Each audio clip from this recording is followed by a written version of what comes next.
Il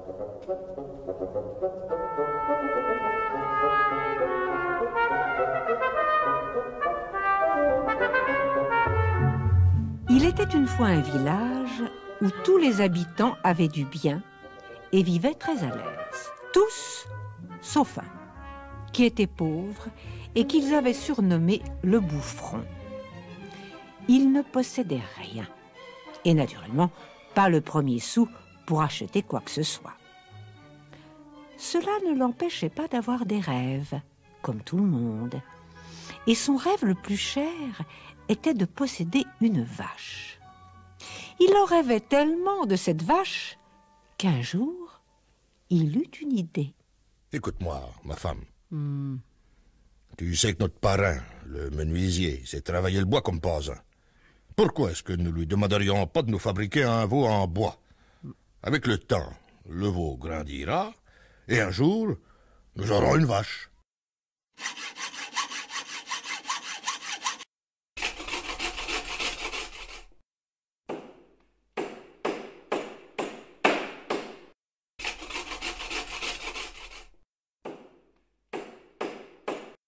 Voilà, là ton veau. Je l'ai peint en marron comme tu me l'as demandé et je l'ai fait à tête basse, comme s'il était en train de brouter. Je ne l'ai point fait moi-même, que je me laissais le prendre. Quelques jours plus tard, quand le vacher sortit les vaches pour les mener au champ, le Bouffron le fit s'arrêter chez lui. Regarde un peu ce que j'ai là. Un petit veau? Exactement. Mais il est trop jeune pour marcher. Aujourd'hui, il faudra le porter. Si c'est que ça, j'ai l'habitude. Et le vacher prit le petit veau sur ses épaules pour le conduire au pré.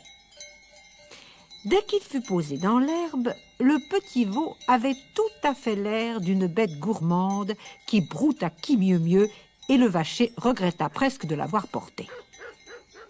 Une bête qui broute si gaillardement peut bien rentrer seule à l'étable, se disait-il.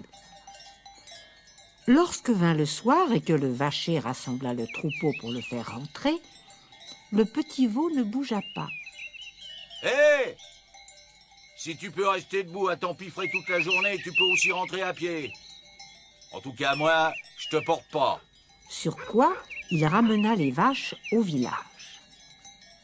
Le Bouffron l'attendait sur le pas de sa porte. Lorsque tout le troupeau eut passé, comme il n'avait pas vu son veau, il appela le vacher. Qu'est-ce que tu as fait de mon veau? Il est resté dehors. Il continue de bouffer. Il n'a pas voulu s'arrêter pour venir avec nous. Tant pis pour lui. Ah, ma foi, non. Je t'ai confié un veau, tu devais me le ramener. Ils revinrent au champ pour y chercher son veau. En vain. Ils ne le trouvèrent pas. Quelqu'un l'avait pris. Le Bouffron traîna le vacher devant le maire et le vacher fut condamné, pour rembourser sa négligence, à remplacer le veau perdu par une vache. Le Bouffron était ravi. Et sa femme aussi. Il désirait tant posséder une vache, et depuis si longtemps. Ils allaient enfin être heureux.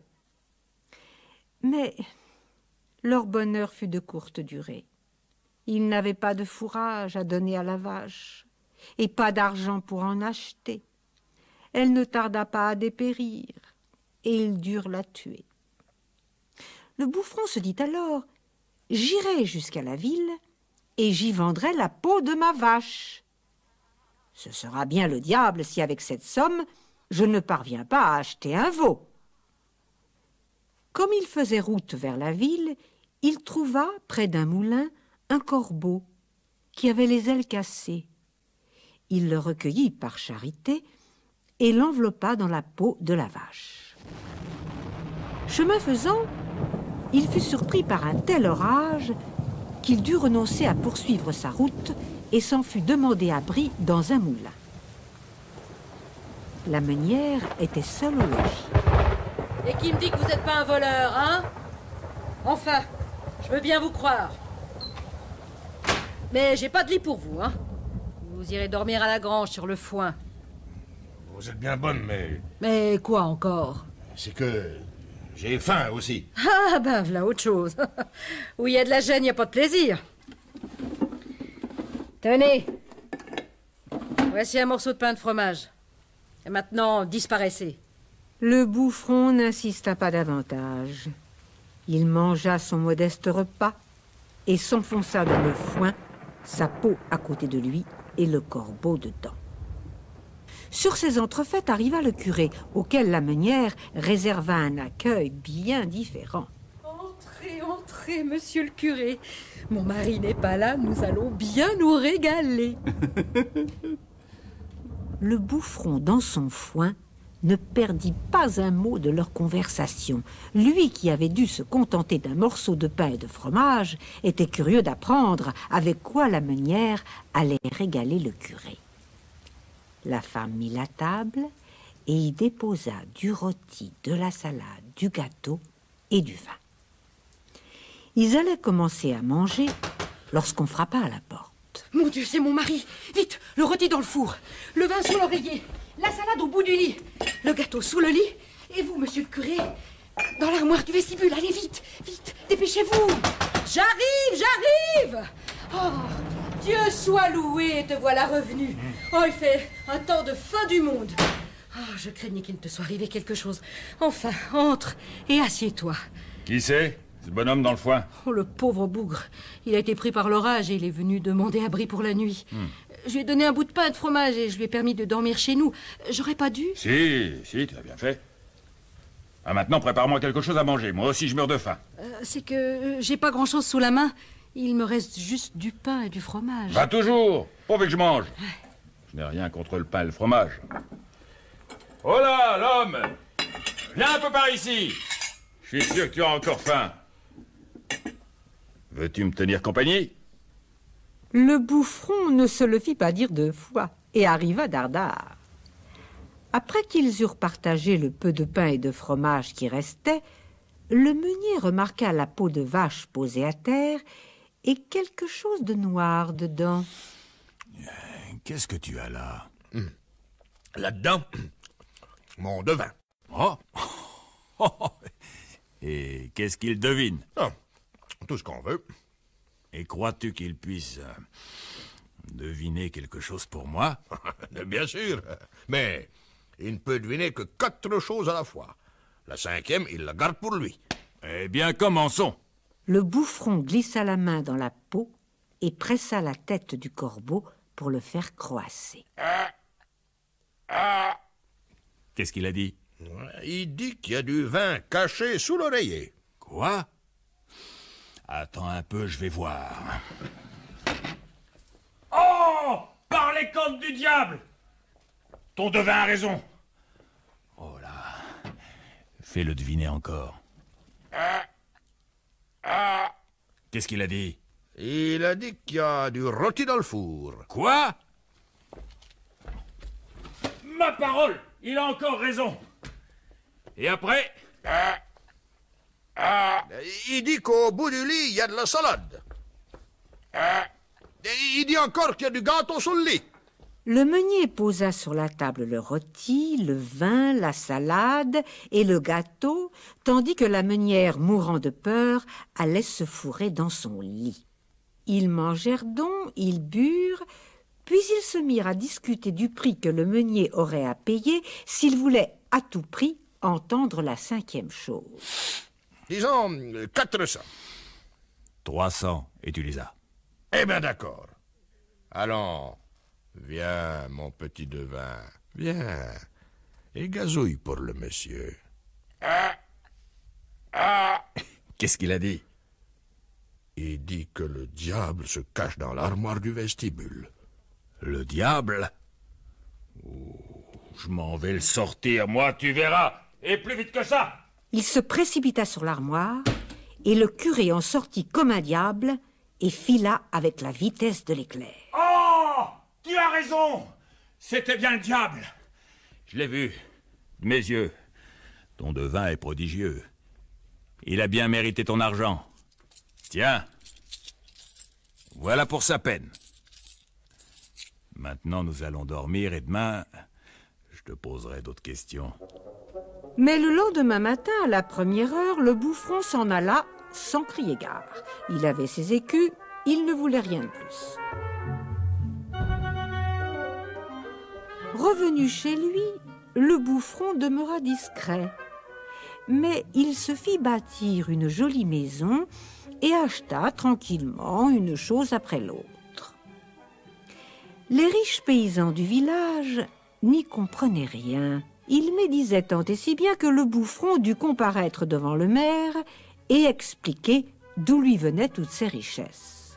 C'est pourtant simple, monsieur le maire. J'ai dû abattre ma vache. Vous vous en souvenez? Parce que je n'avais pas les moyens de lui acheter du fourrage. J'ai mangé la viande et je suis allé en ville vendre la peau. Le marchand m'en a donné 300 écus. Voilà ma richesse. En apprenant cela, les autres paysans ne voulurent pas rater l'occasion de faire une affaire. Ils se précipitèrent chez eux, abattirent toutes les vaches et en tirèrent les peaux afin d'aller les vendre en ville. Le maire exigea en qualité de maire que sa servante fût la première à y aller. Mais quand elle arriva chez le marchand, il ne lui donna que 3 écus par peau, et encore, c'était parce qu'elle arrivait la première. Lorsque les autres villageois arrivèrent, ils n'en tirèrent pas autant. « Que voulez-vous que je fasse de toutes ces peaux ?» leur disait-il. « Il me faudra 10 ans pour les tanner. » Ils revinrent au village, furieux contre le bouffron qui les avait roulés, et comme ils voulaient se venger, ils portèrent plainte contre lui devant le maire, l'accusant de tromperie. Et le maire le condamna à mort par noyade. Il devait être enfermé dans un tonneau percé de trous que les autres feraient rouler au fond de la rivière. La sentence devant être exécutée sur l'heure, le condamné fut emmené et ils allèrent chercher un prêtre pour dire la messe. Comme le bouffron demandait à rester seul avec le prêtre, les autres s'éloignèrent. Mais quand il leva les yeux, qui reconnut-il? Le curé qui était venu chez la meunière. Je vous ai tiré de l'armoire, mon père. Maintenant, il vous faut me sauver de ce tonneau. Mais avant même que le curé n'eut le temps de répondre, le bouffron vit le berger qui conduisait ses moutons justement à cet endroit. Le bouffron connaissait bien ce berger et il savait que son vœu le plus cher était de devenir maire du village. Il se mit donc à crier de toutes ses forces. « Non! Non! Je ne veux pas! Même si le monde entier se jetait à mes pieds, je dirais encore non! » Qu'est-ce qui se passe? Qu'est-ce que tu ne veux pas, bouffron? Ils veulent à tout prix que je devienne maire du village et que pour cela, je me mette dans ce tonneau. Mais moi, je ne veux pas. Voilà ce qui se passe. S'il n'y a que ça à faire, moi je ne demande pas mieux. Eh bien, mets-toi dans ce tonneau et tu deviendras maire. C'est aussi simple que ça. Tout heureux, le berger entra dans le tonneau. Le bouffron referma le couvercle et le cloua bien solidement. Puis, il prit le bâton du berger et s'éloigna en emmenant le troupeau. Le curé alla annoncer aux villageois que la messe était dite. Ils revinrent alors près du tonneau et le firent rouler jusqu'à la rivière. Lorsque tout fut fini et que le tonneau eut disparu de leur vue, les villageois s'en retournèrent chez eux. Arrivés au village, quelle ne fut pas leur surprise d'y trouver le bouffron avec un troupeau de moutons. Qu'est-ce que tu fais, bouffron? Et d'où viens-tu, comme ça? T'es sorti de l'eau? Ah, vous êtes surpris, n'est-ce pas? Je m'en vais vous dire ce qui m'est arrivé. Je suis descendu dans la rivière, profond, très profond. Et quand j'arrive au fond de l'eau, voilà que le couvercle se brise. Et qu'est-ce que je vois? Des belles prairies où broutaient des moutons innombrables. J'ai fait ni une ni deux, j'ai pris ce troupeau et je suis revenu au village. Mais il en reste encore? Des prairies? Oh non, idiot, des moutons. Naturellement. Les villageois discutèrent entre eux et décidèrent d'aller eux aussi chercher un troupeau de moutons. Ils se rendirent donc tous au bord de l'eau, et comme il y avait justement dans le bleu du ciel de petits nuages blancs comme des flocons qui moutonnaient, ils les virent se mirer dans l'eau. Regardez, on voit déjà les moutons là-dessous. Le maire les bouscula et sauta le premier. Laissez-moi passer, laissez-moi passer. En tant que maire, c'est à moi de descendre le premier. Je vous appellerai si tout va bien. Vous entendez? Monsieur le maire nous appelle. Et tous les paysans se précipitèrent, la tête la première.